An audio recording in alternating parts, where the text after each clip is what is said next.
আসসালামু আলাইকুম ওয়া রাহমাতুল্লাহি ওয়া বারাকাতুহু।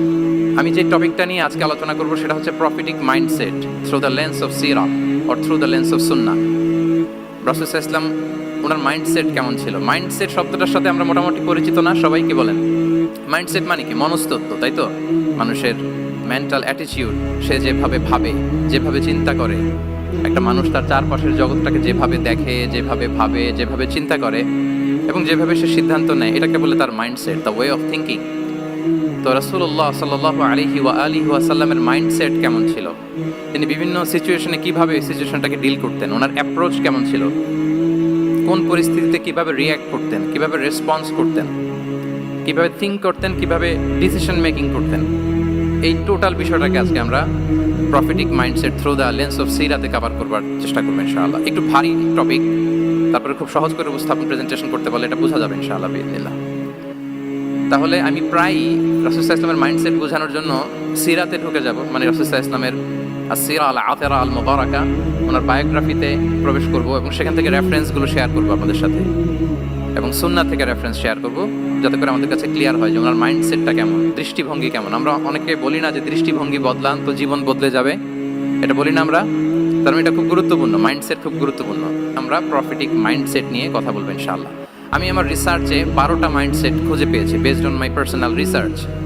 আরও কিছু মাইন্ডসেট থাকতে পারে, কিন্তু মেইনলি ঘুরে ফিরে এই 12টার মধ্যেই সীমাবদ্ধ রাসূল সাল্লাল্লাহু আলাইহি ওয়াসাল্লামের মাইন্ডসেট। সেই 12টা মাইন্ডসেট কি কি, আমি পয়েন্টগুলো উল্লেখ করে আমি মূল আলোচনাতে প্রবেশ করছি। প্রথম হচ্ছে গড সেন্ট্রিক মাইন্ডসেট, 2 নম্বরে ভিশন ওরিয়েন্টেড, 3 নম্বরে উইজডম ড্রিভেন, 4 নম্বরে রিফর্ম সেন্ট্রিক, 5 নম্বরে ওপেন মাইন্ডেড, 6 নম্বর এন্টারপ্রেনাল, 7 নম্বর কনসিডারেট, 8 নম্বর ট্রান্সপারেন্ট, 9 নম্বর এপ্রিসিয়েটিভ, 10 নম্বর হচ্ছে ফ্লেক্সিবল, 11 নম্বর অপটিমিস্টিক, 12 নম্বর হচ্ছে resilient. Based on my research, আমার ক্ষুদ্র গবেষণায় আমি খুঁজে পেয়েছি যে রাসূল সাল্লাল্লাহু আলাইহি ওয়াসাল্লাম এই ধরনের মানসিকতার অধিকারী ছিলেন, এই অ্যাপ্রোচের অধিকারী ছিলেন। প্রথম যেই মাইন্ডসেটটা নিয়ে আমরা আলোচনা করব সেটা হচ্ছে গড সেন্ট্রিক মাইন্ডসেট বা আল্লাহ সেন্ট্রিক মাইন্ডসেট। অর্থাৎ রাসূল সাল্লাল্লাহু আলাইহি ওয়াসাল্লাম যে কোনো কাজে তিনি আল্লাহ তাআলাকে ফিল করতেন, সব কিছু ছিল আল্লাহ তাআলা কেন্দ্রিক। যাই তিনি করতেন না কেন, একজন মহান সত্তার সন্তুষ্টির জন্যই তিনি সেটা করতেন। তিনি কে? আওয়াজ করে বলুন, তিনি কে? আল্লাহ সুবহানাহু ওয়া তাআলা। তার সন্তুষ্টির জন্যই তিনি সব কিছু করতেন এবং সবসময় তিনি এটা ফিল করতেন যে আমার আসল ভরসা স্থল হচ্ছে আল্লাহ তাআলা। আসল ভরসা স্থল কে? আল্লাহ তাআলা। এবং আল্লাহকেই তিনি ওনার নিজের অভিভাবক হিসেবে সবসময় চিন্তা করতেন। এবং তার দয়ার পরশেই যে আমরা বেঁচে আছি, তিনি যে আমাকে আগলে রেখেছেন, সার্বক্ষণিক এটাকে মনের মধ্যে ধারণ করা, সবসময় এই চিন্তাটা ভেতরে লালন করা, এটাকেই বলে গড সেন্ট্রিক মাইন্ডসেট বা আল্লাহ সেন্ট্রিক মাইন্ডসেট। এই মাইন্ডসেটের অধিকারী যদি আপনি হতে পারেন, আপনি একটা ডিভাইন পাওয়ার শিল্ডের ভেতরে থাকবেন, একটা ডিভাইন প্রোটেকশনে থাকবেন। চারিদিকে তুফান, ঝঞ্ঝা, ঝড়, অনেক কিছু, কোনো কিছু আপনাকে স্পর্শ করবে না, কারণ আপনার গড সেন্ট্রিক মাইন্ডসেট আছে। একটা মহা শক্তিধর সত্তার সাথে আপনার সংযোগায়ন আছে, কানেক্টিভিটি আছে। সো প্রথম মাইন্ডসেটটা হচ্ছে গড সেন্ট্রিক মাইন্ডসেট। রাসূল সাল্লাল্লাহু আলাইহি ওয়াসাল্লাম সবসময় সব কিছু আল্লাহ তাআলার সন্তুষ্টির জন্য করতেন এবং তিনি ভাবতেন আমার কেউ না থাক, আল্লাহ আছে। যার কেউ নাই তার কে থাকে? আল্লাহ আছে। এটাই হচ্ছে গড সেন্ট্রিক মাইন্ডসেট। আসুন আমরা সিরাতের ভেতরে ঢুকে যাই। যেহেতু আমরা বলেছি থ্রু দ্য লেন্স অফ সিরা, সিরাতের পরতে পরতে, সুন্নাহর পরতে পরতে আমরা দেখব যে তিনি গড সেন্ট্রিক মাইন্ডসেটের অধিকারী ছিলেন কিনা। আল্লাহর হাবিব সাল্লাল্লাহু আলাইহি ওয়াসাল্লাম একবার একটা যুদ্ধ থেকে ফেরার পথে মরুভূমির মাঝখানে সেনাবাহিনীকে থামিয়ে বিশ্রামের ঘোষণা দিলেন যে তোমরা একটু বিশ্রাম নাও। তো উনি একটা গাছের নিচে বিশ্রামের জন্য গেলেন এবং সেখানে গাছের ডালে ওনার তলোয়ারটা ঝুলিয়ে রাখলেন, ঝুলিয়ে বিশ্রাম নিতে লাগলেন, ঘুমিয়ে পড়লেন। হঠাৎ এক বেদুইন এসে রাসূল সাল্লাল্লাহু আলাইহি ওয়াসাল্লামের এই কোষবদ্ধ তলোয়ারটা কোষমুক্ত করে এরকম হাতে নিল। রাসূল সাল্লাল্লাহু আলাইহি ওয়াসাল্লাম ঘুম থেকে জেগে উঠলেন। এবার বেদুইন বলতে আরম্ভ করলো, মাইয়ামনাউকা মিন্নি, এই মুহাম্মদ তোমাকে এবার কে বাঁচাবে বলো, এই তো আমার হাতে তলোয়ার, কে বাঁচাবে? সাথে সাথেই আল্লাহর হাবিব সাল্লাল্লাহু আলাইহি ওয়াসাল্লাম উনি উত্তরে বললেন আল্লাহ। উত্তরে কি বললেন? কোনো চিন্তা ভাবনা নাই যে ওরে আঘাত করা যায় কিনা পাল্টা, বা কোনোভাবে ওর কনফিডেন্স ডাউন করা যায় কিনা, এদিক সেদিক কারো সাপোর্ট চাওয়া যায় কিনা, কোনো দিকে না তাকিয়ে কি বললেন? আল্লাহ। সবসময় তিনি আল্লাহ কেন্দ্রিক ছিলেন। এটাকে বলে গড সেন্ট্রিক মাইন্ডসেট। যে কোনো পরিস্থিতিতে তিনি আল্লাহ যে আমার সাথে আছেন এটা কল্পনা করতেন। এবং সুনানে আবু দাউদের একটি বর্ণনা এসেছে, রাসূল সাল্লাল্লাহু আলাইহি ওয়াসাল্লাম কানা নবী সাল্লাল্লাহু আলাইহি ওয়াসাল্লাম ইযা হাসাবাহু আমরুন সাল্লা, তাকে যখন কোনো জিনিস বিচলিত করতো তিনি জায়নামাজের মুসল্লায় দাঁড়িয়ে যেতেন, সালাতের জন্য দাঁড়িয়ে যেতেন। বিপদে পড়লেই আল্লাহর কাছে সেটা সঁপে দিতেন, শেয়ার করতেন। আমরা বর্তমানে কোনো বিপদে পড়লেই কি করি? আগে কোথায় শেয়ার করি? ফেসবুকে। আসলে করা উচিত কার সাথে? হ্যাঁ, আমার স্ত্রীর সাথে শেয়ার করার আগেও শেয়ার করবো কার সাথে? আমার বন্ধুর সাথে শেয়ার করার আগেও শেয়ার করবো কার সাথে? আল্লাহর সাথে। আমরা যদি হিজরতের ঘটনাটাকে একটু অ্যানালাইজ করি তাহলে দেখবো যে গায়রে সাউরে যখন আল্লাহ রাসূল সাল্লাল্লাহু আলাইহি ওয়াসাল্লাম এবং আবু বকর রাদিয়াল্লাহু তাআলা আনহু ওনারা আশ্রয় নিয়েছিলেন রাত্রিবেলায়, কুরাইশরা যখন খুঁজতেছিল, আবু বকর রাদিয়াল্লাহু তাআলা আনহু বলেন যে কুরাইশদের পা দেখা যাচ্ছে, ওরা যে হেঁটে যাচ্ছে, একটু উকি মারলে আমাদেরকে দেখা যায়। তিনি অত্যন্ত ভীত সন্ত্রস্ত, তটস্থ, নিজের জন্য নয়, রাসূল সাল্লাল্লাহু আলাইহি ওয়াসাল্লামের সেফটির জন্য।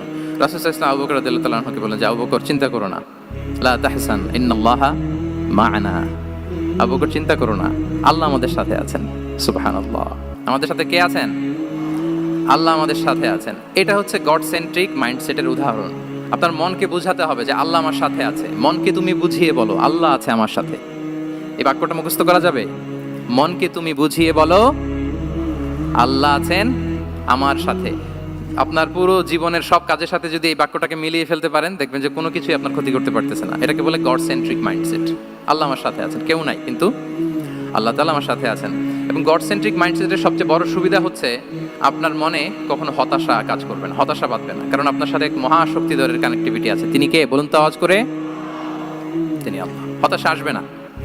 এই যে আমাদের জাতীয় জীবনের এখন সবচাইতে বড় বড় সমস্যাগুলোর যদি আমরা লিস্ট করি, একটা বড় সমস্যা হচ্ছে ডিপ্রেশন, তাই না? আমরা ডিপ্রেশনে ভুগি না? আপনাদের ডিপ্রেশন হয় কখনো? আচ্ছা, ডিপ্রেশন কাকে বলে আগে বলে। ডিপ্রেশন হচ্ছে আপনার আর আপনার রবের মাঝে যে দূরত্ব, এটার নাম ডিপ্রেশন। আই রিপিট, আমার আর আমার রবের মাঝে যে গ্যাপ, আমাদের সম্পর্কের যে দূরত্ব, এটার নাম কি? ডিপ্রেশন। আপনি যত আল্লাহর সাথে সম্পর্ক জোরদার করতে পারবেন, ডিপ্রেশন আপনার থেকে দৌড়ে পালাবে। এজন্য আমাদের বিশ্বাসীদের জীবনে কোনো ডিপ্রেশন নাই। আছে? আমাদের ডিকশনারিতে কোনো ডিপ্রেশন আছে বলেন তো? আমাদের সাথে আল্লাহর সম্পর্ক কেমন বলেন? মজবুত? আলহামদুলিল্লাহ পড়ুন সবাই। তাহলে ডিপ্রেশন হচ্ছে আপনার আর আপনার রবের মাঝে যে দূরত্ব, এই দূরত্ব দূর করে দেন, ডিপ্রেশন আপনিই পালাবে। আমরা আরো কিছু সিরা থেকে ইনসিডেন্ট নিয়ে দেখি যে গড সেন্ট্রিক মাইন্ডসেটটা কেমন। দ্বিতীয় হিজরিতে যে বদরের যুদ্ধ হলো, সে বদরের যুদ্ধে ইবনে মাসউদ রাদিয়াল্লাহু তাআলা আনহু তিনি বর্ণনা করেন যে আল্লাহ রাসূল সাল্লাল্লাহু আলাইহি ওয়াসাল্লাম আগামীকাল যুদ্ধ, এর আগের দিন রাতে তিনি হাত তুলে এরকম দোয়া করতেছিলেন। আমরা তো এইভাবে দোয়া করি। আল্লাহর হাবিব সাল্লাল্লাহু আলাইহি ওয়াসাল্লাম তিনি দোয়া করতে করতে ইমোশনালি হাত এরকম উঁচু করে, হাত্তা ইউরা বায়াদু ইবতাইহি, বগলের শুভ্রতা দেখা যাচ্ছিল, উনি দোয়া করতেছিলেন আল্লাহুম্মা আনজিজ লি মা ওয়া'আতানি, আল্লাহুম্মা আতিনি মা ওয়া'আতানি, আল্লাহ তুমি যে বিজয় দিবে বলে প্রতিশ্রুতি করেছিল, ওই বিজয় আমাদেরকে দাও, ওই ভিক্টরি আমাদেরকে দাও, দোয়া করছিলেন। সাইয়েদনা আলী রাদিয়াল্লাহু তাআলা আনহু উনি বর্ণনা করছেন যে বদরের যুদ্ধের আগের রাতে আমরা সবাই ঘুমোচ্ছিলাম, কিন্তু রাসূল সাল্লাল্লাহু আলাইহি ওয়াসাল্লামকে দেখলাম যে না, উনি হাত তুলে শুধু আল্লাহর কাছে কান্না করছেন, দোয়া করছেন। আবু বকর রাদিয়াল্লাহু তাআলা আনহু উনি বলেন যে আমি যে দেখলাম যে তিনি ফজর পর্যন্ত দোয়া চালিয়েই যাচ্ছিলেন, দোয়া চালিয়েই যাচ্ছিলেন, দোয়া কন্টিনিউ করছিলেন তিনি। এবং দোয়া করতে করতে রাসূল সাল্লাল্লাহু আলাইহি ওয়াসাল্লাম এতটাই ইমোশনাল হয়ে গেলেন যে ওনার গায়ের চাদরটা নিচে পড়ে গেল। আবু বকর রাদিয়াল্লাহু তাআলা আনহু যে বলেন ইয়া নবী আল্লাহ কাফাকা মুনাশাদাতুকা রাব্বাক ফাইন্নাহু সায়ুনজিজু লাকা মা ওয়া'আদাক, হে নবী যথেষ্ট, এনাফ ইজ এনাফ, অনেক হয়েছে নবী, আন্না আর কাঁদতে হবে না, আপনার রব আপনাকে ভিক্টরি বা বিজয় দান করবে ইনশাআল্লাহ। তাহলে দেখেন, যুদ্ধের আগের রাতে সেনাপ্রধান কি করে? এই কৌশল ওই কৌশল, কোন দিক দিয়ে অ্যাটাক করা যাবে, ওয়ার স্ট্র্যাটেজি ঠিক করে, তার সাথে যারা আছে তাদের সাথে পরামর্শ করে। কিন্তু রাসূল সাল্লাল্লাহু আলাইহি ওয়াসাল্লাম সব কিছু সেট করে দিয়ে কার সাথে কানেক্টিভিটি করেছেন বলুন তো? আল্লাহর সাথে। This is called God centric mindset, Allah centric mindset. আমার হৃদয়টা সবসময় কার সাথে জুড়ে থাকবে? আল্লাহর সাথে, কারণ উনি ছাড়া আমার কোনো ঠিকানাই নাই।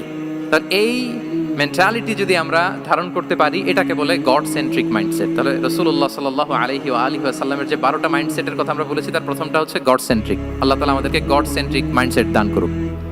আমরা যে কোনো পরিস্থিতিতে যেভাবেই থাকি না কেন, আমরা বিপদে আপদে সবসময় ভরসা রাখবো কার উপর? এটাই হচ্ছে গড সেন্ট্রিক বা আল্লাহ সেন্ট্রিক মাইন্ডসেট। আচ্ছা, 2 নাম্বার মাইন্ডসেট হচ্ছে vision oriented mindset. Vision oriented mindset মানে হচ্ছে যার মধ্যে দূরদর্শিতা আছে, ফার সাইটেডনেস আছে, who can anticipate the future, যে ভবিষ্যৎ আগাম অনুমান করে ফেলতে পারে, সামনের পরিস্থিতিকে আগাম অনুমান করতে পারার যে যোগ্যতা বা দীর্ঘমেয়াদী চিন্তা করতে পারার যে ক্যাপাসিটি, এটাকে বলে ভিশন ওরিয়েন্টেড মাইন্ডসেট। এটা আল্লাহ রাসূল সাল্লাল্লাহু আলাইহি ওয়া আলিহি ওয়াসাল্লামকে আল্লাহ তাআলা দান করেছেন। উনি ভবিষ্যৎকে আগাম বুঝতে পারতেন, আগাম অনুমান করতে পারতেন, এবং সে অনুযায়ী তিনি স্ট্র্যাটেজি, প্ল্যান, পরিকল্পনা এটা তিনি সাজাতে পারতেন। এটাকে বলে ভিশন ওরিয়েন্টেড মাইন্ডসেট। এবার আসুন আমরা সিরাতের কিছু ইনসিডেন্টকে সামনে নিয়ে আসি যে তিনি কিরকম ভিশন ওরিয়েন্টেড মাইন্ডসেটের অধিকারী ছিলেন। আমরা সবাই হুদাইবিয়ার ঘটনা জানি না? কত হিজরিতে ঘটেছিল বলুন তো সবাই? 6ষ্ঠ হিজরিতে। লাকাদ সাদাকাল্লাহু রাসূলাহুর রুইয়া বিল হক লা তাদখুলুন্নাল মাসজিদাল হারামা ইনশাআল্লাহু আমিনিন। রাসূল সাল্লাল্লাহু আলাইহি ওয়াসাল্লাম 6ষ্ঠ হিজরিতে মদিনায় স্বপ্নে দেখলেন যে তিনি উমরা করতে যাচ্ছেন। তো নবীদের স্বপ্ন এটা কেবল স্বপ্ন নয়, এটা আল্লাহর পক্ষ থেকে ওয়াহি, রেভেলেশন। তো সেই হিসেবে তিনি 1400 সাহাবা নিয়ে উমরা করতে চলে গেলেন মক্কায়, কিন্তু মক্কাবাসী ঢুকতে দিল না, থামিয়ে দেয়া হলো। তো তখন একটা চুক্তি হয়েছিল, ওই চুক্তিতে বলা হলো, রাসূল সাল্লাল্লাহু আলাইহি ওয়াসাল্লাম লিখতে বললেন যে লিখো মিন মুহাম্মদ রাসূলিল্লাহ, আল্লাহ রাসূল মুহাম্মদের পক্ষ থেকে কুরাইশদের সাথে এই চুক্তি। কুরাইশরা আপত্তি করলো যে না, শুধু মুহাম্মদ লেখা যাবে, রাসূলুল্লাহ লেখা যাবে না, কারণ তুমি যে রাসূলুল্লাহ, আল্লাহ রাসূল, এটা যদি আমরা মেনে নেই তাহলে তোমার সাথে আর আমাদের দ্বন্দ্ব কিসের, আমরা তো ভাই ভাই হয়ে গেলাম, রাসূলুল্লাহ কাটো। সাহাবারা কেউ রাজি হয় না, বিশেষ করে ওমর ফারুক রাদিয়াল্লাহু তাআলা উনি রাজি হয় না, না না এটা কাটা যাবে না। রাসূল সাল্লাল্লাহু আলাইহি ওয়াসাল্লাম অনেক বলে কয়ে বুঝালেন যে না, দীর্ঘমেয়াদী চিন্তা করতে গেলে আমাদের এখন একটা শান্তি চুক্তির দরকার আছে, যাতে করে আমরা আমাদের গ্লোবাল নেভিগেশন সিস্টেম, দাওয়া সিস্টেমকে আরো স্ট্রং করতে পারি। অনেক বলে কয়ে রাসূলুল্লাহ কাটা হলো। এরপর তারা বলে চুক্তিতে লিখো যে এই বছর উমরা করতে দেয়া হবে না, এই বছর ফিরে যাবেন আপনারা সবাই। এটাও সাহাবারা রাজি হয় না, আল্লাহ রাসূল সাল্লাল্লাহু আলাইহি ওয়াসাল্লাম রাজি হলেন। আবার আরেকটা ক্লোজে লেখা হলো যে আগামী বছর আসলেও 3 দিনের বেশি থাকা যাবে না, সেটাও রাজি হয়ে গেল। রাসূল সাল্লাল্লাহু আলাইহি ওয়াসাল্লাম, সাহাবারা রাজি হচ্ছেন না। এরপর মক্কা থেকে কোনো লোক মদিনায় গেলে মদিনাবাসী তাকে রাখতে পারবে না, ফেরত দিতে হবে। কিন্তু মদিনা থেকে কোনো লোক মক্কায় আসলে মক্কাবাসী তাকে ফেরত দিতে বাধ্য থাকবে না। দেখেন, একটার পর একটা মুসলমানদের বিরুদ্ধে সব ক্লোজ যাচ্ছে, কোনো সাহাবীরাই রাজি হচ্ছেন না। কিন্তু আল্লাহ রাসূল সাল্লাল্লাহু আলাইহি ওয়া আলিহি ওয়াসাল্লাম তিনি বললেন যে না, লিখো লিখো। ওমর ফারুক রাদিয়াল্লাহু তাআলা আনহু এতটাই রাগান্বিত হলেন, তিনি প্রশ্ন করলেন, ইয়া রাসূলুল্লাহ, আলাইসা আনতা নাবিয়্যুন হক, আপনি এই যে কম্প্রোমাইজের পর কম্প্রোমাইজ করে যাচ্ছেন, আপনি কি সত্য নবী নন, সত্য রাসূল নন? আলাসনা আলা দীনিন হক, আমরা কি সত্যের উপর প্রতিষ্ঠিত নই? আলাইসাল কুরআনু কিতাবুন হক, তো সব যদি সত্য হয় আপনি কেন এগুলো মানছেন? রাসূল সাল্লাল্লাহু আলাইহি ওয়াসাল্লাম বললেন যে ওমর, তুমি বাদশাহ না, মেনে নাও। মেনে নিলেন, এবং এই মেনে নেওয়াটাকে আল্লাহ ভিক্টরি বলে ঘোষণা দিলেন, বিজয় বলে। আল্লাহু আকবার। ইন্না ফাতাহনা লাকা ফাতহাম মুবিনা। এবং হুদাইবিয়ার এই সন্ধি থেকেই বেসিক্যালি মক্কা বিজয় ওইদিকে ত্বরান্বিত হয়েছে গতি প্রবাহটা, কারণ রাসূল সাল্লাল্লাহু আলাইহি ওয়াসাল্লাম অনেক দূর দেখেছেন, সাহাবারা সামনের কিছু বিষয়ে তারা খেয়াল করছেন, কিন্তু রাসূলুল্লাহ সাল্লাল্লাহু আলাইহি ওয়া আলিহি ওয়াসাল্লাম তিনি অনেক দূর দেখতে পাচ্ছেন। আচ্ছা বলেন, 3 তলার উপর থেকে একজন একটা ভিউ দেখতে পায়, আর 30 তলা উপর থেকে আরেকজন একটা কন্ডোমিনিয়ামের উপর থেকে একটা পানোরামিক ভিউ দেখতে পায়, দুইজনের ভিউ দেখা কি একরকম হয়? বলেন, একরকম হবে? কখনোই হবে না। তাহলে 30 তলার উপর থেকে যিনি দেখবে তিনি একটা পানোরামিক ভিউ দেখবে, দ্য টোটাল সিনারিও তার কাছে ক্রিস্টাল ক্লিয়ার হবে, যেটা সাহাবা রিদওয়ানুল্লাহি তাআলা আলাইহিম আজমাইন ওনাদের কাছে ক্লিয়ার ছিল না। এবং ঠিকই এই যে এটা তো বেশি দিন স্থায়ীও হয়নি, 6ষ্ঠ হিজরি থেকে 8ম হিজরি, মাত্র 3 বছরের ব্যবধানে রাসূল সাল্লাল্লাহু আলাইহি ওয়াসাল্লাম যত রিজিওনাল সুপার পাওয়ার ছিল, ওয়ার্ল্ড সুপার পাওয়ার ছিল, পার্সিয়ান এম্পায়ার, তারপর Roman empire, Byzantine empire, Egyptian empire, সব এম্পায়ারদের কাছে চিঠি পাঠিয়েছেন, সালামুন আলা মান ইত্তাবা আল হুদা আসলিম তাসলাম। এবং ইসলামের এক্সপান্ড হয়েছে, ওনার গ্লোবাল নেভিগেশন সিস্টেম উনি চালু করেছেন। এর কারণ কি? উনি ছিলেন ভিশন ওরিয়েন্টেড মাইন্ডসেটের অধিকারী, দূরদর্শী, অনেক দূর দেখতে পেতেন, অনেক দূর তিনি দেখতে পেতেন, দীর্ঘমেয়াদী তিনি পরিকল্পনা করতে পারতেন। এটা হচ্ছে ভিশন ওরিয়েন্টেড মাইন্ডসেট যারা হয় তাদের ক্যারেক্টারিস্টিক্স বা ফিচার। আরো একটা উদাহরণ দেই, আপনারা কি বলতে পারেন আবিসিনিয়াতে নবুয়তি কত সালে সাহাবারা হিজরতে গিয়েছিল? বলতে পারবেন কেউ? হ্যাঁ, নবুয়তি কত সালে? 5ম সালে। হ্যাঁ, নবুয়তি 5ম বছর ওনারা আবিসিনিয়াতে, বর্তমানে যেটা ইথিওপিয়া বা ইরিত্রিয়া, সেখানে সাহাবারা হিজরতে গিয়েছিলেন। এবং আবিসিনিয়াতে এই যে হিজরতে গেল, তারা সবাই মিলে ফিরে এসেছিল মদিনায় কবে? এটা কি কেউ জানেন? আল্লাহু আকবার, মাশাআল্লাহ মাশাআল্লাহ। বসুন, খায়বার বিজয়ের দিন এসেছিলেন। আবিসিনিয়াতে যারা হিজরতে গিয়েছিলেন তারা মদিনায় ব্যাগ এন্ড ব্যাগেজ সব কিছু নিয়ে খায়বার বিজয়ের সময়, মানে 7ম হিজরিতে এসেছিলেন। তো রাসূল সাল্লাল্লাহু আলাইহি ওয়াসাল্লাম যখন মক্কা থেকে মদিনায় হিজরত করলেন, সব সাহাবারা মদিনায় চলে আসছেন। মদিনায় এখন একটা ইসলামিক সোসাইটি, ইসলামিক স্টেট। বদরের যুদ্ধে মুসলমানদের বিজয়, খন্দকে বিজয়, খন্দক তো 5মে, তারপরে ওনারা কেন আসে না বলেন তো? আসেনি।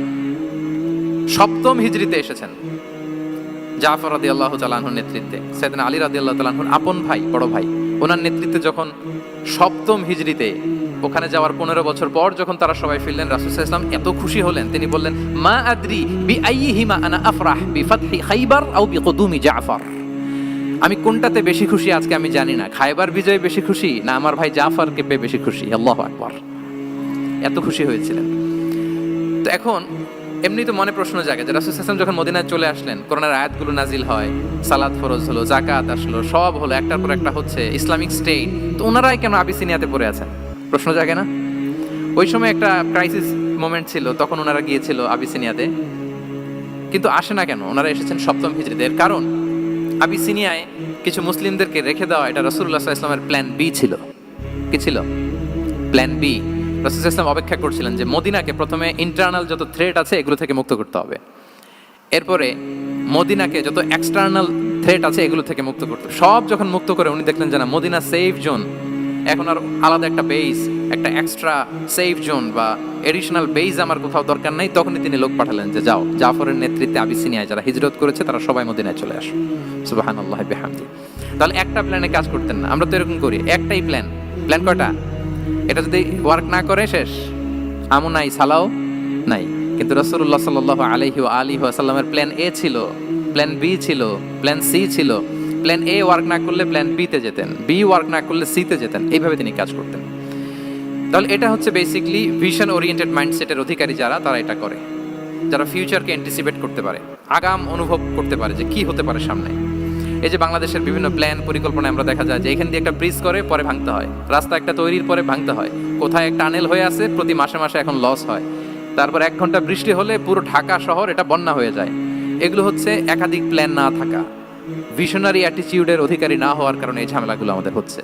তো প্রফেটিক সিরার, এই প্রফেটিক মাইন্ডসেট থেকে আমাদের নেয়ার বিষয় হচ্ছে এটা যে আমাদেরকে ভিশনারি অ্যাটিটিউডের হতে হবে। রাসূল সাল্লাল্লাহু আলাইহি ওয়াসাল্লাম ভিশন ওরিয়েন্টেড মেন্টালিটির ছিলেন। আগাম আজ থেকে 50 বছর পরে বাংলাদেশে কি ক্রাইসিস হতে পারে, আজ থেকে ঠিক 100 বছর পরে বাংলাদেশে কি হতে পারে, ওই রোড ম্যাপকে সামনে রেখে আমাদেরকে প্ল্যান করতে হবে। এটাকে বলে ভিশন ওরিয়েন্টেড মাইন্ডসেটের অধিকারী হওয়া। 3 নাম্বার হচ্ছে উইজডম ড্রিভেন মাইন্ডসেট। উইজডম মানে হচ্ছে প্রজ্ঞা। প্রজ্ঞা কি? জ্ঞান আর কমন সেন্স দুইটা একসাথে হইলে ওইটার প্রজ্ঞা বলে। When the knowledge and common sense join together, it reflects as wisdom. আপনার জ্ঞান এবং আপনার কমন সেন্স একসাথে হইলে ওইটা উইজডম হয়ে যায়। রাসূল সাল্লাল্লাহু আলাইহি ওয়াসাল্লাম ছিলেন প্রজ্ঞায় সমৃদ্ধ এক মননের অধিকারী। ওনার সব কিছুতেই প্রজ্ঞা ছিল। উইজডম ইন গিভিং অ্যাডভাইস, উপদেশ দেওয়ার সময় ছিল। উইজডম ইন পলিসি মেকিং এর সময় সেখানে প্রজ্ঞা ছিল। Wisdom in action, strategic plan, কোনো স্ট্র্যাটেজিক প্ল্যানের ক্ষেত্রে প্রজ্ঞা ছিল। রাসূল সাল্লাল্লাহু আলাইহি ওয়াসাল্লাম একই প্রশ্নের উত্তর এক একজনকে এক একভাবে দিতেন। অনেক সাহাবারা জিজ্ঞেস করতেন যে রাসূলুল্লাহ একই প্রশ্ন, একে বললেন এইটা, ওরে বললেন ওইটা, ওরে বললেন আরেকটা, এটা কেন? তো রাসূল সাল্লাল্লাহু আলাইহি ওয়াসাল্লাম বললেন যে আমি জানি ওর কিসে ঘাটতি, আমি জানি ওর কি প্রয়োজন, আমি জানি ওকে কোন নাসিহাটা দিলে কাজ করবে, ফলে এক একজনকে আমি এক একভাবে ক্লারিফাই করেছি। আল্লাহু আকবার। This is called wisdom. আচ্ছা, উইজডম, রাসূল সাল্লাল্লাহু আলাইহি ওয়াসাল্লাম যে উইজডম ড্রিভেন মাইন্ডসেটের অধিকারী ছিলেন, এটার কয়েকটা এক্সাম্পল আমরা সিরাত থেকে দেখি। মক্কা বিজয় হয়েছে কত হিজরিতে? অষ্টম হিজরিতে যখন মক্কা বিজয় হলো, তখন রাসূল সাল্লাল্লাহু আলাইহি ওয়াসাল্লাম আম্মা জান আয়েশার সাথে গল্প করছিলেন আর বলছিলেন, আয়েশা, লাউলা হাদাসাতু আহদি কওমিকা বিল কুফরি লা নাকাতুল কাবাতা ওয়া লা জাআলতুহা আলা আসাসি ইব্রাহিম। আয়েশা, তোমার এই মক্কাবাসী, তোমার এলাকার লোকজন যদি একটা কেওস সৃষ্টি না করতো, তাহলে কাবার যে আসল শেপ, আমি ওই আসল শেপে এটাকে ফেরত নিতাম, কিন্তু নিতে গেলে এখন একটা ঝামেলা বাঁধবে, এজন্য নিব না। ব্যাপারটা হচ্ছে আমরা এখন যে কাবাটাকে দেখি এটা হচ্ছে স্কয়ার আকৃতির। স্কয়ার মানে কি? বর্গাকৃতি, তাই তো? বর্তমান কাবা কোন আকৃতির বলেন তো? একটা বড় কিউবের সাইজ না? দূর থেকে দেখলে মনে হয় একটা বড় কিউবের সাইজ, কিউবের আকৃতি মানে স্কয়ার, চতুর্ভুজ। কিন্তু সাইয়েদনা ইব্রাহিম আলাইহিস সালাম যে কাবা নির্মাণ করেছিলেন এটা কিন্তু এরকম কিউব ছিল না, ওটা ছিল রেক্ট্যাঙ্গেল। রেক্ট্যাঙ্গেল ছিল মানে আয়তাকৃতির ছিল, এরকম লম্বা। এই যে টেবিলটা যেরকম, টেবিলের যে শেপ এরকম ছিল, এরকম লম্বা কাবাঘর ছিল আয়তাকৃতির। কিন্তু এখন এটা কমে স্কয়ার আকৃতির হয়ে গেছে। এর কারণটা কি? কাবা একবার ওখানে অগ্নিকাণ্ড ঘটার কারণে ধ্বংস হয়েছিল, ফলে কাবাকে আবার রিনোভেশন করা লেগেছিল, পুনর্নির্মাণ। তো কুরাইশরা সিদ্ধান্ত নিয়েছিল কাবা পুনর্নির্মাণে আমরা কোনো হারাম টাকা ইউজ করব না, যার কাছে যত হালাল টাকা আছে নিয়ে আসা হলো। কিন্তু হালাল টাকা যতটুকু জমা হয়েছে এটা দিয়ে পুরো কাবা নির্মাণ হয় না, অর্ধেক হয়। ফলে কাবা যে আয়তাকৃতির ছিল সেটা না হয়ে গেছে কি বলেন? বর্গাকৃতির মানে স্কয়ার। ওই স্কয়ার কাবাই আজ পর্যন্ত রয়ে গেছে। কিন্তু ওই যে আয়তক্ষেত্রের যে শেপের মধ্যে যতটুকু জায়গা বাকি ছিল ওইখানে দেখবেন একটা ক্রিসেন্টের মতো আছে, হেজরে ইসমাইল, হাতিমে কাবা বলে। ওইটার ভিতরে নামাজ পড়া আর কাবার ভিতরে নামাজ পড়া একই হুকুম। ওইটার ভিতরে নামাজ পড়া আর কাবার ভিতরে নামাজ পড়া কি একই হুকুম। ফলে ওই হাতিমের ভেতরে ফরজ সালাত আদায় হয় না, নফল সুন্নাত পড়া যায়। এমনকি কাবার ভেতরেও ফরজ সালাত আদায় করলে আদায় হবে না, কারণ নামাজের ফরজের মধ্যে একটা ফরজ হচ্ছে ইলা জিহাদিল কাবা, টু দ্য ডাইরেকশন অফ কেবলা। আপনার কেবলা মুখী হইতে হবে না, আপনি তো কাবার ভিতরে ঢুকে গেছেন, এখন কাবা কোন দিকে? কাবা তো নাই, বের হইতে হবে, বের হয়ে কাবা মুখী হলে সালাত হবে। I think you got the point. তো তাহলে রাসূল সাল্লাল্লাহু আলাইহি ওয়াসাল্লামের উইজডম বা প্রজ্ঞাটা এখানে দেখেন। আম্মা জান আয়েশা রাদিয়াল্লাহু তাআলা আনহাকে উনি বললেন যে আয়েশা, মক্কা তো বিজয় হলো, মক্কার কন্ট্রোল তো এখন আমার হাতে, চাইলে আমি কাবাকে ভেঙে সেই ইব্রাহিম আলাইহিস সালামের যে বেইজ ওরকম লম্বা করে শেপ দিতে পারি, কিন্তু দিব না, কেননা দিলে মক্কা একটা ক্যাওস হতে পারে। কি হতে পারে? কারণ তারা একেবারে ভেরি রিসেন্ট মুসলমান হয়েছে, তারা না বুঝেই বলবে যে সেই আদি কাবা, মোহাম্মদ এই কাবার অপমান করেছে, কাবাকে ভুলুণ্ঠিত করেছে, সম্মানকে নষ্ট করেছে, এরকম একটা কোশ্চেন রাইজ করতে পারে। এই জন্য আমি করলাম না। সুবহানাল্লাহ, দিস ইজ কল্ড উইজডম। এটাকে কি বলে? প্রজ্ঞা। এটাকে প্রজ্ঞা বলে। তাহলে আপনার জ্ঞান এবং আপনার কমন সেন্স দুইটা যখন কানেক্ট করে তখন সেটা প্রজ্ঞা হয়।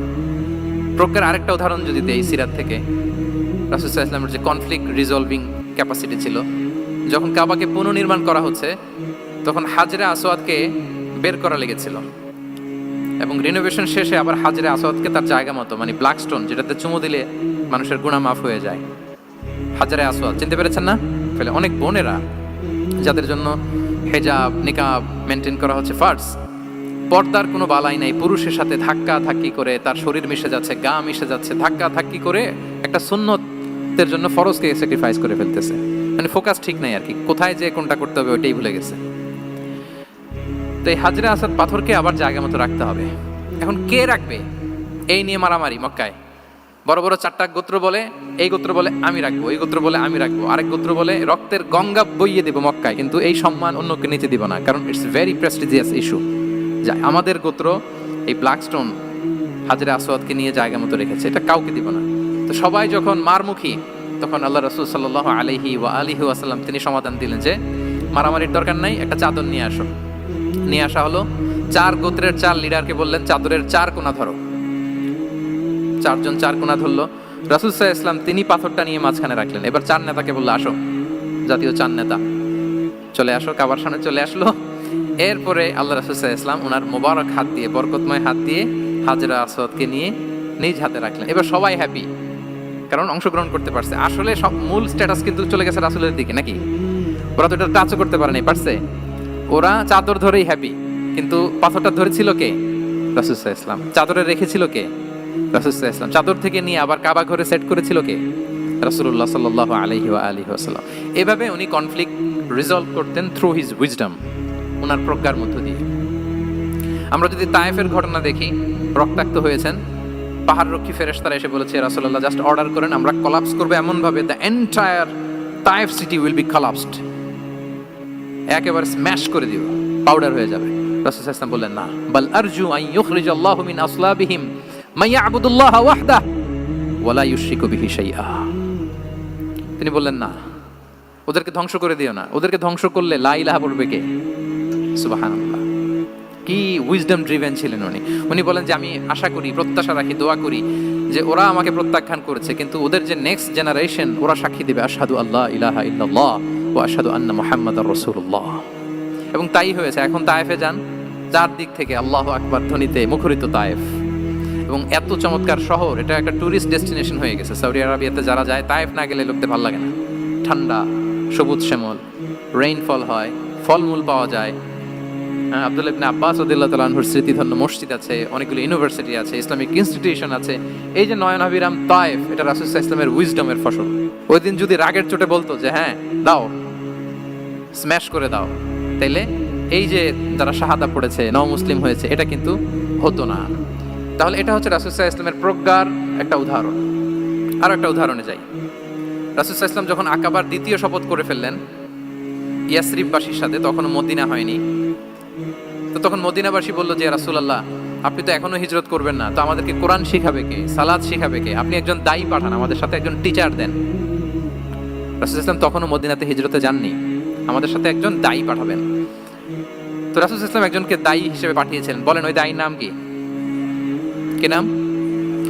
মুসআব ইবনে উমাইর রাদিয়াল্লাহু তাআলা আনহু, যিনি উহুদের যুদ্ধে শহীদ হয়েছিলেন, উনাকে পাঠিয়েছিলেন। দেখেন, উনি আবু বকর রাদিয়াল্লাহু তাআলা আনহুকে পাঠান নাই, পাঠিয়েছেন ওমর ফারুককে, ওসমান রাদিয়াল্লাহু তাআলা আনহু, আলী রাদিয়াল্লাহু তাআলা আনহু, কাউকে পাঠাইছেন? কারে পাঠালেন? মুসআবকে। এর কারণ হচ্ছে উনি দেখতে খুব স্মার্ট ছিলেন, খুব ড্যাশিং ফেসের অধিকারী ছিলেন, মক্কার এলিট ফ্যামিলির একজন যুবক ছিলেন, এবং উনি সবচাইতে দামি দামি পারফিউম কালেক্ট করে ওইটা দিতেন। উনি মক্কার কোনো রাস্তা দিয়ে হেঁটে গেলে লোকজন বুঝতো এই রাস্তা দিয়ে কিছুক্ষণ আগে হেঁটে গিয়েছে মুসআব ইবনে উমাইর। সুবহানাল্লাহ। আমরা বাংলায় বলি না যে আগে দর্শনদারি পরে গুণবিচারী? এই কথাটার সাথে পরিচিত আপনারা? আগে দর্শনদারি পরে গুণবিচারী। আল্লাহ তাআলা এক একজনকে আমাদেরকে এক এক অবয়বে সৃষ্টি করেছেন। হুয়াল্লাযী ইউসাউবিরুকুম ফিল আরহামি কাইফা ইয়াশা। আল্লাহর একটা নাম হচ্ছে তিনি আল মুসাউবির, দ্য ডিজাইনার। মায়ের গর্ভে থাকতেই আমাদের কার চেহারা, কার কণ্ঠস্বর, কার স্কিন কালার, কে কিরকম হব, সব ফিক্স তিনি ঠিক করে দিয়েছেন। এটা আল্লাহর দেয়া। কিন্তু রাসূল সাল্লাল্লাহু আলাইহি ওয়াসাল্লামের উইজডমের ব্যাপার হচ্ছে তিনি আবু বকর রাদিয়াল্লাহু তাআলা আনহু, ওমর রাদিয়াল্লাহু তাআলা আনহু, ওসমান আলী কাউকে চুজ না করে কাকে পাঠালেন? মুসআব ইবনে উমাইরকে। যে তাকে দেখলেই সবাই আগে পাগল হয়ে যায়, মানে ইমপ্রেস হয়ে যায়। হ্যাঁ, ফার্স্ট ইমপ্রেশনটা তার খুব ভালো, খুব ভালো। উনি মুসআব ইবনে উমাইরকে পাঠালেন, এবং যেই প্ল্যান সেই কাজ। উনি যে পুরো মদিনা কাঁপায় ফেলছেন মাশাআল্লাহ। মদিনার ঘরে ঘরে উনি ইসলামের বার্তা পৌঁছে দিয়েছেন, এবং স্বয়ং রাসূলুল্লাহ সাল্লাল্লাহু আলাইহি ওয়াসাল্লামের আগে তিনি মদিনাতে জুমার নামাজ পড়েছিলেন। কারণ জুমার বিধান আসছে, কিন্তু মক্কা এমন একটা ল্যান্ড যেখানে এখনো জুমা পড়া আবশ্যক হয় নাই, চারদিকে কুফর বেষ্টিত। তো রাসূল সাল্লাল্লাহু আলাইহি ওয়াসাল্লাম লোক পাঠিয়েছেন যে জুমার বিধান এসছে, মুসাব তুমি কিন্তু মদিনায় যারা আছে তাদেরকে নিয়ে জুমা পড়ে ফেলো। তো মুসাব রাদিয়াল্লাহু তাআলা আনহু স্বয়ং রাসূলুল্লাহ সাল্লাল্লাহু আলাইহি ওয়াসাল্লামের আগে রাসূল সাল্লাল্লাহু আলাইহি ওয়াসাল্লামের পারমিশন নিয়ে মদিনাতে জুমা কায়েম করে ফেলছে। সুবহানাল্লাহি ওয়া বিহামদিহি। দেখেন, উইজডম ড্রিভেন পার্সোনালিটির অধিকারী ছিলেন, প্রজ্ঞার অধিকারী ছিলেন, অন্য কাউকে পাঠাননি। কাকে পাঠিয়েছেন? মুসআব ইবনে উমাইর। তাহলে উনি যেই কাজটাই করতেন, যেটা বলতেন, যেটাতে এঙ্গেজ হতেন, এর নেপথ্যে প্রজ্ঞা ছিল। কি ছিল ভাই? উইজডম ছিল। আল্লাহ যেন সেই উইজডম আমাদেরকে দান করেন, আল্লাহ যেন সেই প্রজ্ঞা দিয়ে আমাদেরকে সমৃদ্ধ করেন। আমরা সবাই পড়ি আমিন। 4 নাম্বার হচ্ছে রিফর্ম সেন্ট্রিক মাইন্ডসেট। মানে রাসূল সাল্লাল্লাহু আলাইহি ওয়াসাল্লাম সংস্কারবাদী ছিলেন আর কি। ভুল ভাল দেখলে রিফর্ম করতেন, ইসলাহ করতেন, সংস্কার। এখন তো এই যে অনেকগুলো সংস্কার কমিটি হলো দেখলাম বাংলাদেশে, খুব সুন্দর বিভিন্ন বিষয়ে সংস্কার হচ্ছে। এবং স্বাধীনতার পরে আমাদের বয়স তো আর বেশি না, মানে সব দলের লোকেরা মিলে একসাথে এরকম বসা, এরপর রাষ্ট্রীয় ইস্যু নিয়ে ডিসকাস করা, এরপর মাঝে মাঝে আবার ওয়ার্কআউট করা, আবার একটু মিষ্টি ঝগড়া করা, আবার একটু ফান করা, এই সব কিছুর মধ্য দিয়ে জাতির জন্য ভাবা, নতুন নতুন চিন্তা প্রণয়ন। That's very good, I do appreciate. এটা দরকার। এমন বাংলাদেশই তো আমরা চেয়েছিলাম, ঠিক কিনা বলেন? এই যে রিফর্ম হচ্ছে, এটা অ্যাপ্রিসিয়েবল। রাসূল সাল্লাল্লাহু আলাইহি ওয়াসাল্লামের কিন্তু এই রিফর্ম সেন্ট্রিক মাইন্ডসেট ছিল। অন্যায় দেখলে, ভুলভাল দেখলে, অসঙ্গতি দেখলে, ইনকনসিস্টেন্সি দেখলে শুধরে দিতেন। শুদ্ধাচার অভিযান চালিয়েছেন মক্কাতেও মদিনাতেও, রিফর্ম করতেন। সব খারাপকে তিনি ভালো দিয়ে পরিবর্তন করে দিতেন। আসুন সিরাতের আয়নায়, থ্রু দ্য লেন্স অফ সিরা আমরা দেখি কিভাবে পরিবর্তন করতেন। রাসূল সাল্লাল্লাহু আলাইহি ওয়াসাল্লামের একটা আদত বা হ্যাবিট ছিল, তিনি কোনো ব্যক্তির বা কোনো স্থানের কোনো বাজে নাম বা খারাপ নাম দেখলে এটা ভালো নামে চেঞ্জ করে দিতেন। মক্কা থেকে মদিনায় হিজরতের আগে মদিনার নাম ছিল ইয়াসরিব। কি ছিল? ইয়াসরিব মানে হচ্ছে প্রতিশোধ বা নিন্দা বা ক্ষোভ বা ভর্ৎসনা, সবগুলোই খুব বাজে মিনিং ডিনোট করে। রাসূল সাল্লাল্লাহু আলাইহি ওয়াসাল্লাম বললেন, আমি যেই শহরে হিজরত করব এই শহরের নাম ক্ষোভ, এই শহরের নাম হিংসা। এটা হইতে পারে? বলেন। রাহমাতাল লিল আলামিন, mercy and peace for the entire universe করে যাকে আল্লাহ পাঠিয়েছেন, উনি যেই শহরে থাকবেন ওই শহরের নাম প্রতিশোধের শহর। এটা হবে? উনি শহরের নাম চেঞ্জ করে দিলেন। উনি শহরের নাম দিলেন মদিনাতুন নবী। কি দিলেন? মদিনাতুন নবী, অথবা তাবা তাইবা, চেঞ্জ করে দিলেন, পরিবর্তন করে দিলেন। এক এলাকায় যে বিষ্ণু ইসলাম দেখলেন যে গাছপালা হয় না, উনি বলেন মাসমু হাদিহিল আরদ, এই জায়গার নাম কি? সবাই বলে ইসমুহা গাদেরা। গাদেরা মানে হচ্ছে মাকান লা নাবাতা ফিহি ওয়ালা শাজার, এমন জায়গা যেখানে ঘাস লতাপাতা কিছুই জন্মায় না। রাসূল সাল্লাল্লাহু আলাইহি ওয়াসাল্লাম বললেন, এই জন্যই তো ঘাস জন্মায় না, নাম তো রাখছো খুব বাজে একটা নাম। রাসূল সাল্লাল্লাহু আলাইহি ওয়াসাল্লাম বললেন, আজ থেকে এলাকার নাম গাদেরা নয়, এলাকার নাম আজকে থেকে খাদেরা। কি নাম? খাদেরা মানে কি বলেন? সবুজ, গ্রিন, এভারগ্রিন, সবুজ শ্যামল। এবং রাসূল সাল্লাল্লাহু আলাইহি ওয়াসাল্লাম যখন গ্রিন ল্যান্ড নাম দিয়ে দিলেন, এরপর থেকে সবুজ শ্যামল করে আল্লাহ জায়গাটাকে বরকতময় করে দিলেন। Changing names. এক সুন্দরী নারীকে বললেন মাসমুকি, কি নাম? বলে আসিয়া। আসিয়া মানে অবাধ্য। রাসূল সাল্লাল্লাহু আলাইহি ওয়াসাল্লাম বললেন, তুমি এত সুন্দরী, you are a beautiful lady, আর কি বাজে একটা নাম রেখেছো আসিয়া, তুমি আসিয়া কেন হবে? আজকে থেকে তোমার নাম জামিলা, মানে তুমি সুন্দরী, রূপবতী। সুবহানাল্লাহ, সুন্দর একটা নাম দিয়ে দিলেন। এক সাহাবীর নাম ছিল হাসান। হাসান মানে রাফ এন্ড টাফ, রুক্ষ। রাসূলুল্লাহ সাল্লাল্লাহু আলাইহি ওয়াসাল্লাম বললেন না, হাসান না, তোমার নাম আজকে থেকে সাহাল। কি নাম? সাহাল। সাহাল মানে সহজ। উনি বলেন যেদিন থেকে সাহাল রাখছি এর আগ পর্যন্ত নাকি ওনার অসুস্থতা, রোগ বালাই একটার পর একটা লেগেই থাকতো। যেদিন থেকে সাহাল, ওই দিন থেকে উনি বলেন যে আল্লাহ তাআলা নবীর এই নাম চেঞ্জ করে দেওয়ার বারাকায় আমার পুরো জীবনের সব কাজকে আল্লাহ তাআলা সহজ করে দিয়েছেন। তাহলে রিফর্ম সেন্ট্রিক মাইন্ডসেট, আমরাও খারাপ কিছু দেখলে ভালো দিয়ে পরিবর্তন করব, কি বলেন? আচ্ছা, এটা তো নাম চেঞ্জ করে দেয়া। এবার সোশ্যাল রিফর্ম তিনি কি কি করেছেন আমরা একটু দেখি। তিনি যখন যুবক, মক্কায় এক ইয়ামানি লোক ব্যবসা করতে এসে তার প্রোডাক্ট বিক্রি করার পরে, আস ইবনে ওয়াইল নামে এক লোকের কাছে বিক্রি করার পরে যখন দাম চাইতে গেল, আস বলে আরে বেটা আমরা মক্কার সন্তান, আমরা দাম দিব না।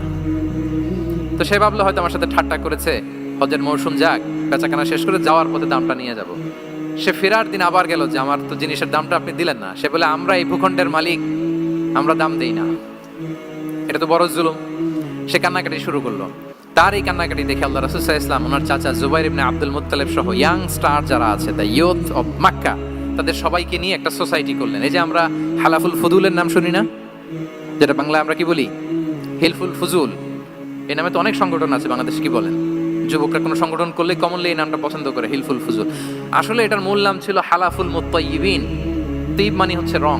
রাসূল সাল্লাল্লাহু আলাইহি ওয়াসাল্লাম সবাই মিলে, তখন জাহিলি যুগে একটা কালচার ছিল, বালতি ভর্তি রঙের ভেতরে হাত ঢুকিয়ে দিত, দিয়ে এই রং সমেত হাতটা তারা পাথরের মধ্যে লাগাতো, সবার হাত ওইখানে দিত, মানে আমরা হাতে হাত রেখে কমিটেড, আমরা ঐক্যবদ্ধ হলাম। সেখান থেকে হয়েছে হালাফুল মুত্তাইয়িবিন থেকে হালাফুল ফুজুল। ওনারা বলল যে না, আমরা সবাই থাকবো মাআল মাজলুমি দিদ্দা যালিম, আমরা মজলুমের পক্ষে থাকবো, জালিমের বিপক্ষে থাকবো। এবং যেই প্রতিজ্ঞা ওই কাজ, সবাই মিলে আস ইবনে ওয়াইলকে ধরলো, তার কাছ থেকে টাকা আদায় করে ওই ইয়ামানি ব্যবসায়ীর কাছে পৌঁছে দিয়ে তিনি মাজলুমকে সহায়তা করেছেন। সুবহানাল্লাহ। এবং এই টেন্ডেন্সি, এই জুলুম, চাঁদাবাজি যেগুলো ছিল মক্কার জমিনে, রাসূল সাল্লাল্লাহু আলাইহি ওয়াসাল্লাম এই সোশ্যাল রিফর্মের মাধ্যমে এটাকে সংস্কার করেছেন। তাহলে এই যে রিফর্ম সেন্ট্রিক আমাদের হইতে হবে। আমাদের সমাজেও এখন চাঁদাবাজি আছে না নাই বলেন? খুন খারাপি আছে না নাই? সামাজিক অনাচার। তাহলে ঐক্যবদ্ধ হইতে হবে আমাদেরকে রিফর্মের জন্য। যুবক যারা আমরা আছি, যাদেরকে আল্লাহ আমাদের বলার সুযোগ দিয়েছে, লেখার সুযোগ দিয়েছে, ফিল্ডে কাজের সুযোগ দিয়েছে, আমরা সবসময় মাজলুমের পক্ষে থাকবো, আমরা সবসময় জালেমের বিপক্ষে থাকবো। আমাদের নীরবতা আর আমাদের নিশ্চুপ থাকাই জালিমদেরকে আরো বড় বড় জালিম বানিয়েছে। এজন্য নাহনু মাআল মাজলুম দিদ্দা যালিম, এটা হচ্ছে আমাদের স্লোগান। আমরা কাদের সাথে? মজলুমের সাথে। আওয়াজ করে বলেন, কার সাথে? ইত্তাকু দাওয়াতাল মাজলুম। রাসূলুল্লাহ সাল্লাল্লাহু আলাইহি ওয়াসাল্লাম বলেন, তোমরা মাজলুমের কান্নাকে ভয় করো, কেননা মাজলুমের কান্না আর আল্লাহর মাঝে কোনো ফারাক থাকে না, কোনো পর্দা থাকে না, বদদোয়া করলেই কবুল হয়ে যায়। তাহলে এভাবে রাসূলুল্লাহ সাল্লাল্লাহু আলাইহি ওয়া আলিহি ওয়াসাল্লাম তিনি সোশ্যাল রিফর্ম করেছেন। আমরা যদি ওনার পলিটিক্যাল রিফর্মের দিকে তাকাই, তাহলে দেখব যে আমরা যদি কনস্টিটিউশন অফ মদিনার কথা বলি, মদিনার কনস্টিটিউশন, এটা কিন্তু রাসূল সাল্লাল্লাহু আলাইহি ওয়াসাল্লাম করেছেন। মদিনা চার্টার, এত চমৎকার চার্টার পৃথিবী আর দেখেনি। ওইটা থেকেই এখন সব গোটা বিশ্বের সংবিধান। এই যে আমাদের সংবিধান সংস্কার কমিশন আছে না একটা, নিশ্চয়ই তারা ওইটা থেকে অনেক বেনিফিটেড হতে পারবেন। আমাদের যে মদিনা চার্টার, রাসূল সাল্লাল্লাহু আলাইহি ওয়াসাল্লাম নিজে করা, এবং এটা একটা ইনক্লুসিভ চার্টার ছিল। মুসলিম, পেগানস, জুইশ, সব ধর্মের মানুষকে নিয়ে তিনি মদিনাতে ওয়ান উম্মাহ ঘোষণা দিয়েছিলেন। One ummah, we are one ummah. হোক তুমি পেগান মুশরিক, হোক তুমি জুইশ মানে ইহুদি, হোক তুমি মুসলিম, তুমি যেই ধর্মের হও না কেন, মদিনাকে রক্ষা করতে যে আমরা সবাই মিলে উম্মাহ ওয়াহেদা, আমরা সবাই মিলে কি উম্মাহ ওয়াহেদা। পৃথিবীর অনেক দেশ এই আইডিওলজিকে ধারণ করে হু হু করে এগিয়ে গিয়েছে। মালয়েশিয়াতে 3টা রেস, আমি তো প্রায় এক যুগ ওখানে, আমার 2টা ডিগ্রি ওখান থেকে, মাস্টার্স পিএইচডি। আমি কাছ থেকে তাদেরকে দেখার সুযোগ পেয়েছি। ওখানে মালয়রা আছে, তামিলরা আছে, চাইনিজরা আছে, 3 জাতি মিলে ওদের স্লোগান হচ্ছে সাতু মালয়েশিয়া। মালয় ভাষায় সাতু মানে হচ্ছে ওয়ান, মালয় ভাষায় সাতু মানে কি ওয়ান। সাতু মালয়েশিয়া মানে আমরা হতে পারি চাইনিজ, হতে পারি তামিল, কিংবা হতে পারি মালয় ভূমিপুত্রা, কিন্তু সবাই মিলে দেশের স্বার্থে আমরা সবাই কি এক। এটাই লাগবে আমাদের নতুন বাংলাদেশে। জুলাই আপরাইজিং এর পরে আমাদের এই ঐক্যবদ্ধ থাকার বাংলাদেশ আমরা চাই কি চাই না বলেন? সাম্রাজ্যবাদকে রুখে দিতে, যে কোনো ষড়যন্ত্রকে রুখে দিতে ঐক্যবদ্ধ থাকার কোনো বিকল্প নাই, ঠিক কিনা বলেন? ঐক্যবদ্ধ থাকতে হবে আমাদেরকে, যেটা রাসূলুল্লাহ সাল্লাল্লাহু আলাইহি ওয়া আলিহি ওয়াসাল্লাম মদিনা চার্টারে আমাদেরকে শিখিয়েছেন যে আমরা ওয়ান উম্মাহ। তাহলে খারাপ নাম দেখলে চেঞ্জ করতেন। পলিটিক্যাল রিফর্ম করেছেন ওয়ান উম্মাহ গঠনের মধ্য দিয়ে। ফিনান্সিয়াল রিফর্ম যদি বলি, শুধু financial reforms by prophet Muhammad peace be upon him, এটা নিয়ে লম্বা কথা বলা যেতে পারে। শুধু একটা উদাহরণ দিয়ে শেষ করি। বিদায় হজের ভাষণে উনি সুদকে চিরতরে কবরস্থ করেছেন, সুদকে চিরতরে কবরস্থ করেছেন, এবং এটা অন্যের জন্য না, নিজের ঘর দিয়ে শুরু করেছেন। উনি বলেছেন যে এই হানাহানি রক্তপাত এটা বন্ধ, আমার গোত্রের একটা এরকম রক্তের দাবি আছে, এটা আমি শেষ ঘোষণা করলাম। এরপর বলেন যে সুদ কবর দিলাম, অন্য জায়গা থেকে না, আমার পরিবার থেকে। রাসূল সাল্লাল্লাহু আলাইহি ওয়াসাল্লামের চাচা স্বয়ং আব্বাস রাদিয়াল্লাহু তাআলা আনহুর অনেক সুদের ট্রানজাকশন ছিল, ইন্টারেস্ট, সুদের ব্যবসা ছিল। রাসূল সাল্লাল্লাহু আলাইহি ওয়াসাল্লাম বলেন আজকে থেকে এই সুদ আমি চিরতরে মাটির নিচে কবর দিয়ে দিলাম। আল্লাহু আকবার। দেখেন সোশ্যাল রিফর্ম। তাহলে পরিবর্তন করতে হলে আগে নিজের ঘর থেকে, আগে কোত্থেকে, নাকি ওই ফ্যামিলি থেকে? হ্যাঁ, আমাদের মধ্যে যেটা হয়, আমরা ওয়াজ নসিহত বা ভালো কথা শুনলেই এটাকে ধরে নিই যে এটা ওর জন্য, ওর জন্য, মানে প্রত্যেকটা ওয়াজই যে আমার জন্য হইতে পারে, প্রত্যেকটা নসিহাতের যে প্রাইম অডিয়েন্স আমি হইতে পারি, এইটা আমাদের মাথায় কেন যেন আসে না। আমরা কোনো ভালো নসিহত শুনলে আমরা ভাবি এটা আসলে সমাজে দরকার, ওর দরকার, আমার ভাইয়ের দরকার, কিন্তু এটা যে আমার দরকার, প্রতিটা নসিহাতের প্রথম অডিয়েন্স হওয়া দরকার কে? আমি নিজে। তাহলে পরিবর্তন শুরু করতে হবে নিজ থেকে। ওর এই সমস্যা, ওর এই সমস্যা, ওর এটা, আরে মিয়া তোমার কি সমস্যা ওইটা বলো। শুধু ওর ওর না দেখে নিজেরটাও দেখতে হবে। দেখেন অন্যের দিকে এক আঙ্গুল দেখালে নিজের দিকে কয় আঙ্গুল যায় বলেন তো? এই যে নিজের দিকে কিন্তু তিনটা। আমি যদি এরকম করি তা আমার দিকে আসে তিনটা। এই জন্য নিজ থেকে, নিজের ফ্যামিলি থেকে আমরা সংস্কার শুরু করব। কি বলেন? ওমরে ফারুক রাদিয়াল্লাহু তাআলা আনহু যখন ফ্যামিলি মিটিং এ বসতেন, উনি ওনার সন্তানদেরকে বলতেন, শোনো, তোমরা খলিফাতুল মুসলিমিন, আমিরুল মুমিনিনের সন্তান। তোমাদের কোনো বাজে কাজ যদি সমাজে আসে, তোমাদের কোনো অন্যায় যদি আমার কানে আসে, অন্যের জন্য তার শাস্তি তোমাদের জন্য হবে ডবল শাস্তি। ওমরে ফারুক সন্তানদেরকে বলতেন, তোমরা যদি কোনো ভুল করো, একটা যদি হদ কায়েম করা লাগে এমন অন্যায় যদি করো, একটা হচ্ছে আল্লাহর দেয়া হদ, আর একটা হবে আমি উমরের দেয়া হদ। কারণ আমার মতো খলিফাতুল মুসলিমিনের সন্তান হয়ে পাপ তুমি কেন করলে? দেখেন অন্যের বাচ্চা কি করছে, অন্যের, আমাদের তো ওই মেয়েটার সমস্যা, ওনার ছেলের সমস্যা, এগুলো আমার ছেলের যে কি অবস্থা, আমার পরিবারের যে কি হালাত, আমার স্ত্রীর যে কি দশা, ওইটা নিয়ে আমরা ভ্রুক্ষেপ করি না বা চিন্তা করি না। তাহলে সম্মানিত সুধীমণ্ডলী, আমরা পরিবর্তন শুরু করবো কোত্থেকে? অন্যের বাড়িঘর থেকে নাকি? হ্যাঁ, কোত্থেকে? নিজ থেকে। আল্লাহ তাআলা আমাদেরকে তৌফিক দান করুন। 5 নম্বরে হচ্ছে ওপেন মাইন্ডেড। আমার প্রিয় নবী বলেন ওপেন মাইন্ডেড ছিলেন না ন্যারো মাইন্ডেড? সবাই বলবেন, গ্যালারির সবাই আওয়াজ করে, তিনি ওপেন মাইন্ডেড না ন্যারো মাইন্ডেড ছিলেন? রাসূলুল্লাহ সাল্লাল্লাহু আলাইহি ওয়া আলিহি ওয়াসাল্লাম ওপেন মাইন্ডেড ছিলেন। যে কেউ ওনাকে অ্যাপ্রোচ করতেন পারতেন easily, he was very approachable. ছোট বড় আবাল বৃদ্ধ বনিতা ওনার সাথে কথা বলতে স্বাচ্ছন্দ্য বোধ করতো, ভয় পেত না। এজন্য সিরাতের পরতে পরতে দেখবেন এক শিশু এসে প্রশ্ন করে, নারী এসে প্রশ্ন করে, বৃদ্ধ এসে প্রশ্ন করে, বন্ধু এসে প্রশ্ন করে, শত্রু এসে কনভারসেশন করে, সবাই এসে ওনার সাথে কথা বলতে পারতো। সুবহানাল্লাহ। এবং এগুলো উনি অ্যাকোমোডেট করতে পারতেন। কি করতে পারতেন? অ্যাকোমোডেট করতেন। ছোট্ট একটা উদাহরণ দেই, আসির আল হালাবিয়া থেকে নেয়া একটা বিখ্যাত সিরাতের গ্রন্থ। বদরের যুদ্ধে রাসূল সাল্লাল্লাহু আলাইহি ওয়াসাল্লাম বদরের মাঠে সেনা ক্যাম্প স্থাপন করলেন। কি ক্যাম্প? সেনা ক্যাম্প স্থাপন করলেন।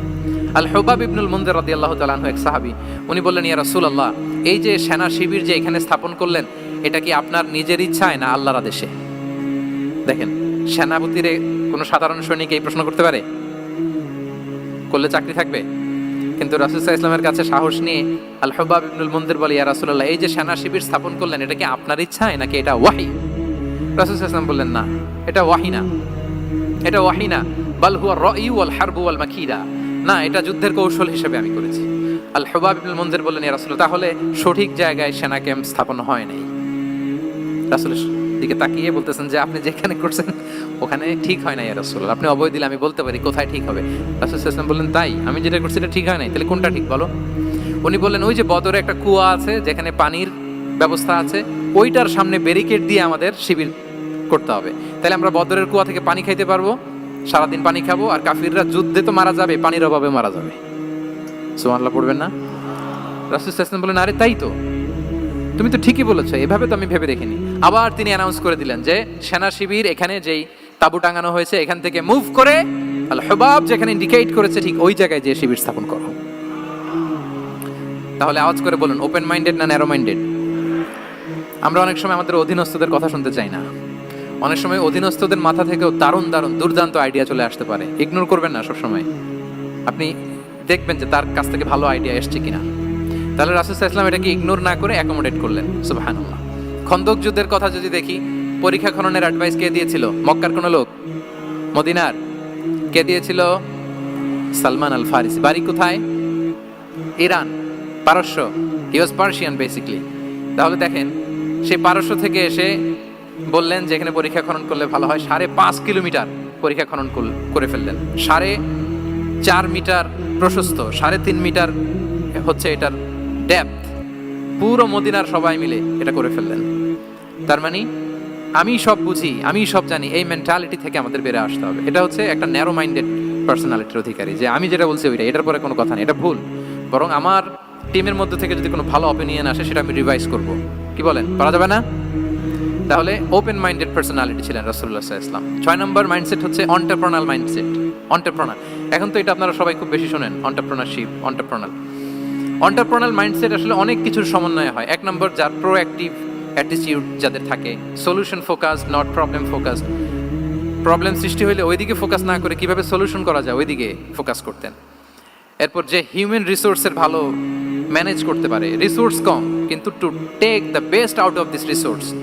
অনেকে দেখবেন যে ছোট্ট জিনিসকে অর্গানাইজ করে এত সুন্দর প্রেজেন্টেশন করে, আবার অনেকের অনেক আছে কিন্তু সেটাকে প্রেজেন্ট করতে পারে না, এরকম আছে না নাই? রাসূল সাল্লাল্লাহু আলাইহি ওয়াসাল্লাম অল্প রিসোর্স দিয়ে অনেক বড় কিছু অ্যারেঞ্জ করতে পারতেন। সুবহানাল্লাহ। এবং he was a very good talent hunter. রাসূল সাল্লাল্লাহু আলাইহি ওয়াসাল্লাম একজন চৌকস ট্যালেন্ট হান্টার ছিলেন। He was a very good observer. সাহাবীদের কার কি ট্যালেন্ট এটা নিয়ে নোট করতেন। যার যে দক্ষতা, তাকে তার ওই দক্ষতা দিয়ে ইসলামের সেবা করতে উৎসাহ দিতেন। যখনই কোনো প্রতিভাবান সাহাবীকে তিনি দেখেছেন, তিনি ইসলামের জন্য সেই প্রতিভাকে কাজে লাগানোর চেষ্টা করেছেন। একজনকে দিয়ে সবটা করেননি। আমাদের সমাজে একটা ভুল ধারণা আছে, আমরা অনেকে একজনের কাছ থেকে সব কামনা করি। একজন সব করতে পারে না, পারে? যারা পারে ও কোনোটাই ভালোভাবে পারে না, সব পারে, একটু একটু পারে। তো রাসূল সাল্লাল্লাহু আলাইহি ওয়াসাল্লাম ট্যালেন্ট হান্টার ছিলেন, যার যেখানে ট্যালেন্ট তাকে ওই কাজে লাগাতেন। বলেন তো, খালিদ বিন ওয়ালিদ রাদিয়াল্লাহু তাআলা আনহুকে আল্লাহ রাসূল সাল্লাল্লাহু আলাইহি ওয়াসাল্লাম কি কাজে লাগিয়েছিলেন? অনেক পরে ইসলাম ধর্ম গ্রহণ করেছেন, কিন্তু যুদ্ধের অভিযানে পাঠিয়েছেন এবং পরবর্তীতে তিনি সেনা প্রধান হয়েছিলেন মুসলিম ব্যাটালিয়নের। কারণ উনি ওয়ার স্ট্র্যাটেজি জানতেন। ওনার আক্রমণের কারণে তো উহুদের প্রান্তরে মুসলিমরা প্রায় নাস্তানাবুদ হওয়ার অবস্থা, তাই না? অনেক পরে আল্লাহ তাআলা ওনাকে ইসলামের জন্য কবুল করলেন। তাহলে উনি ওয়ার স্ট্র্যাটেজি জানতেন, ফলে রাসূল সাল্লাল্লাহু আলাইহি ওয়াসাল্লাম ওনাকে যুদ্ধের জন্য কাজে লাগিয়েছেন। তাহলে সবাইকে একটা দিলে হবে না, প্যারাসিটামল 3 বেলা সবার জন্য হবে নাকি? যার যে রোগ সে অনুযায়ী প্রেসক্রিপশন। হ্যাঁ, খালিদ বিন ওয়ালিদ রাদিয়াল্লাহু তাআলা আনহু তিনি সমরবিদ ছিলেন, রণকৌশলী। ওনাকে বানিয়েছেন সেনাপ্রধান। আওয়াজ করে বলুন, কি প্রধান? উনি সেনাপ্রধান হয়েছিলেন। আচ্ছা, আপনার হাসান বিন সাবিত রাদিয়াল্লাহু তাআলা আনহু নাম শুনেছেন নিশ্চয়ই। ওনাকেও তো যুদ্ধের ময়দানে পাঠিয়েছেন না? ওনারা পাঠিয়েছেন। ওনারা দিয়ে কি করছেন বলেন? কবিতা লিখতেন। ওনার কাব্য প্রতিভা ছিল। উনি বেসিক্যালি যুদ্ধ করতে জানতেন না, এজন্য রাসূল সাল্লাল্লাহু আলাইহি ওয়াসাল্লাম যুদ্ধে ওনাকে পাঠাতেন না। বিভিন্ন যুদ্ধে ওনাকে না পাঠিয়ে নারীদেরকে, মদিনার নারী, শিশু, ভালনারেবলস যারা আছে তাদেরকে দেখভাল করার জন্য মদিনায় উনি রেখে যেতেন। কারণ আল্লাহ তাআলা ওনাকে কাব্য প্রতিভা দিয়েছিলেন। ওনার এক এক কবিতা পড়লে গায়ের লোম খাড়া হয়ে যায়। You will have goosebumps, literally আপনার গায়ের পশম দাঁড়িয়ে যাবে। এবং উনি ওনার কবিতা দিয়ে মুসলিমদেরকে, সাহাবীদেরকে উজ্জীবিত করতেন। মসজিদে নববীতে আল্লাহ রাসূল সাল্লাল্লাহু আলাইহি ওয়াসাল্লাম ওনার মিম্বারের পাশে শুধু হাসান বিন সাবিত রাদিয়াল্লাহু তাআলা আনহুর জন্য আলাদা একটা মিম্বার বানিয়েছিলেন, যে হাসান তুমি ওখানে উঠে কবিতা লিখে আমার সাহাবাদেরকে উজ্জীবিত করবে জিহাদের জন্য। আল্লাহু আকবার। তাহলে একজনকে সেনাপ্রধান, আরেকজনকে জাতীয় কবি, আরেকজনকে হাসান বিন সাবিত রাদিয়াল্লাহু তাআলা আনহু কি বানালেন? জাতীয় কবি বানালেন।